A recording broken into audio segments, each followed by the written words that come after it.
Man, this is light. So hello everyone, welcome to my channel again. Today I have with me this wonderful machine. It's the Honda CB300R, the BS6 version, and this is not a demo bike. It's owned by one of my friends, and this is a brand new. Ooh, that was a Mustang. Damn. Anyway, so this, like I said, is a brand new bike. I've ridden this bike for around 100 kilometers, and I'm going to give my, you can say, initial impressions about this bike. It's not a complete review because that I can only give if I have ridden this bike for a long time, and it's with me for 2 days. So based on that, I'll be sharing my thoughts about this bike. And the first thing that comes to your mind when you sit on this bike is how much light this is. And this is not coming from a BMW G310R owner, but also a Yamaha FZ owner. I own 2011 model of Yamaha FZ, and I still think this is very light, and given the power, it feels so nimble riding in the traffic. I've ridden this in the city also, and I can definitely tell you that it is very nimble. That is the first positive thing you can say about this bike. It is very light. The second thing I would say is the gearbox and the refinement of this engine. Man, you don't have to push the gear lever to change the gears. You just pull the clutch in and just slightly tap on the gear lever, and you'll find yourself in the next gear. It's not just about upshifts, but the downshifts are very smooth. I absolutely loved the gearbox on this thing. The refinement on the engine overall is just great. There's no knocking whatsoever in the higher gears when you're trying to roll on to some higher speeds. And well, since it's still in the braking period, I cannot really talk about the higher rev range of this bike, but I have ridden it till 5000 RPM, and at least till that you will not feel any kind of vibrations, be it the handlebar, the foot pegs, or the seat. I'll talk about the fit and finish of the bike in a while. We'll find a place to stop so that I can show you the bike, and then I'll tell you how it feels build quality wise. I've come quite far searching for a good place, but I found a good spot. It's a service road with a lot of trees, and here is the bike.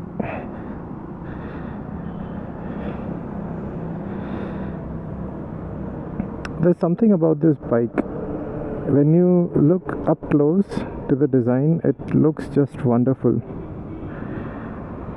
From the front, or be it from the sides, the fit and finish of this bike is what you can expect from Honda. It's top notch. The gaps are uniform. Even if you look at the paint quality, It's great.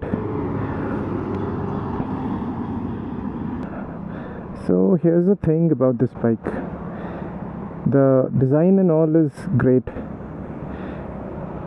but if you see this bike on the road in traffic, in the first glance it feels like a normal bike, like a general 150-100cc bike, because even though it looks very tall, but the width, it's very narrow, you can say.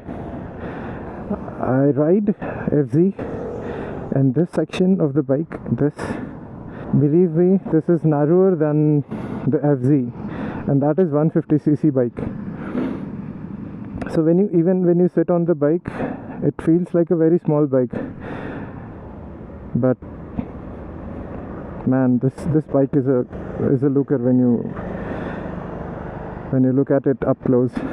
Every design element is going along so well. There's nothing that seems out of the place, except that sadi guard that you have to get rid of.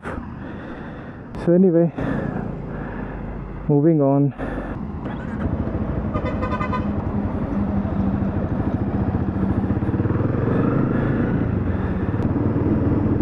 There's one more thing that I would like to add to the whole weight situation going on with this bike. This bike is very light and it is very torquey. So when in the first gear, when you start to just move while leaving the clutch, you have to be very sensitive about the throttle of this bike. I mean, I don't even move it that much, and it is already trying to pop the front end up. That is just crazy. It took me around 50 kilometers to get used to the throttle of this bike.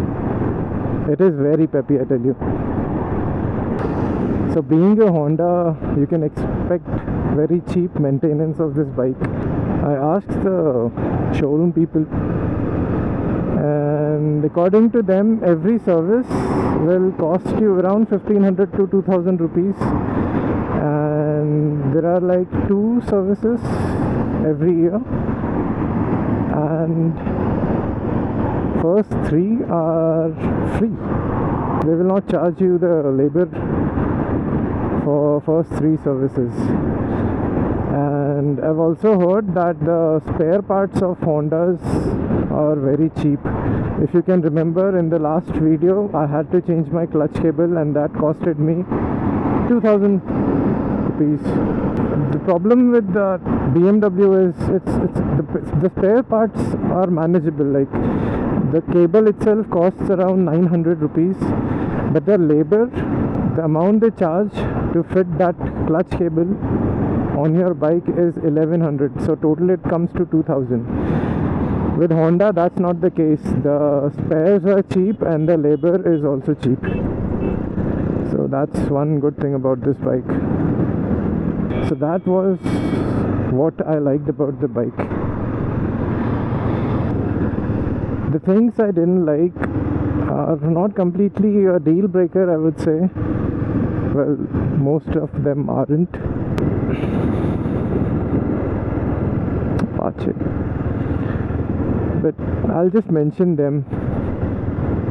What I noticed while riding this bike for this amount of time. The first thing is kind of a major thing that you should know before you plan on getting this bike. The headlight on this bike is of no use.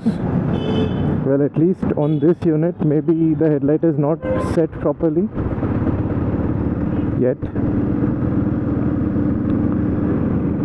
But when I rode it in the night, it was a complete waste. Even my FZ that has a halogen lamp, it lit the way better than this. It was like I'm holding a torch while riding this bike. even though it is an LED unit.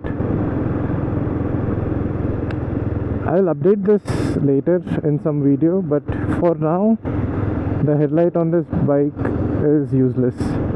I couldn't see a single thing in front of me. All the other things are like very minor, but I'll still mention them because they are bothering, at least when you start riding this bike. So we are used to the horn button in the bottom, and on top of that you usually have the indicator switch, but this is ulta. The horn is here. I don't know if you can see, the horn is top of the indicator switch. So there were some times when I was approaching a turn and I was searching for the indicator switch and I couldn't find it in time. And there were also times when I wanted to press horn and I kept pressing this indicator switch instead. So I don't know why they did that. I have heard that the bikes which are outside India are like this. They have horns, and then below that they have the indicator switch. The next thing I would say about this bike is the road presence. I don't know if you have noticed in the video, even now nobody is noticing that I'm going through. That's definitely not the case with BMW. Everyone will just look at it, and at least once someone will ask me about the bike. But that's not the case with this. I don't really care, but if you do, you might want to consider this fact. This bike looks amazing, don't get me wrong, but you know, just in the mix of several bikes, this doesn't immediately stands out. You have to look at the bike for some time and then you'll start noticing the amazing design that this bike has. Some people are complaining about the pricing of the bike, but then I don't know, like, what options do you have? I know for some few more thousand you can get Duke 390, and I'm not saying that this bike is better than that bike, but it depends on how you look at it. Duke 390 is a crazy bike, to be honest. Even for me, when I was considering buying the bike, I didn't go for that bike because when I rode it, it is too extreme for me, I will say. The power is just there. It's just there. Like, you cannot ride it in the city very comfortably, be it the heating issue or the twitchy throttle. If you are not careful with that bike, it's just crazy. It's a great bike, but it was not for me. I wanted something relaxed, something that has, you know, a smooth power delivery, and that's what this bike offers. But what it has extra than the BMW is the refinement of the gearbox and the engine overall. That bike is not, you know, completely filled with vibrations, but this is very smooth, very smooth. Another thing that I noticed is these brake and clutch levers. They're not adjustable.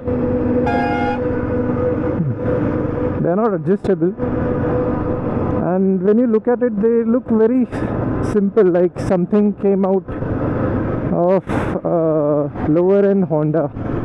They're good, comfortable to hold, and the clutch pull and all is great too, but adjustable levers would have been better. One more thing I would like to add in the favor of this bike. It sits right in between the BMW and Duke 390. Duke 390 is crazy for me. BMW is very high on maintenance. So what is left is this. It's good on your pocket in the longer terms. It's reliable since it is Honda. What else? Yeah, the most important thing. If you're a short rider, and I know that it's just a matter of getting used to or developing technique to, ride taller bikes, but still you have to consider to some extent, if you are a short rider, this bike's seat height is shorter than the Duke, be it Duke 250 or 390. The seat height is low. I don't exactly remember the weight of the Duke, but it's definitely more than BMW G310R, and the weight of that bike is 164 kgs. So it is very light, and with the seat height of 800 mm, it's very manageable in the cities. I didn't find any heating issues as such, and even in the bumper to bumper traffic, this did not heat up at all. And when I rode to Pune for the service of my bike, when I was in the traffic, even it was getting heated up. Now it was not burning hot, but I could feel it on my legs. But with this bike, I didn't even feel that the engine is hot. There were some times when the fan was on, but I didn't feel a thing at all. So that is great. Now he's going to drive in the opposite direction. Look at him. And this is highway. So overall, I would say, if you have the budget and if you're looking for a bike which is very relaxed and pocket friendly, maintenance wise, I would definitely suggest this. It's an amazing bike. I know it's not meant for touring, because if you get caught in the crosswinds, it won't be a stable experience. But then when you add your luggage into the equation, I guess the weight will again increase, and if your bike is already heavy, with the weight, it just becomes tiresome when you have to ride in some traffic situation. I don't see any major issue that would prevent this bike to be used for touring purpose. Find a windshield, strap some bags, and away you go. So I hope this video helped you in any way. It was not just a walk around video, it was my experience after riding the bike for quite some time, and not something I scripted and made just by looking at the spec sheet. It was completely what I experienced with the bike. So I'll end the video here, and I hope to see you in the next one. Man, this is light.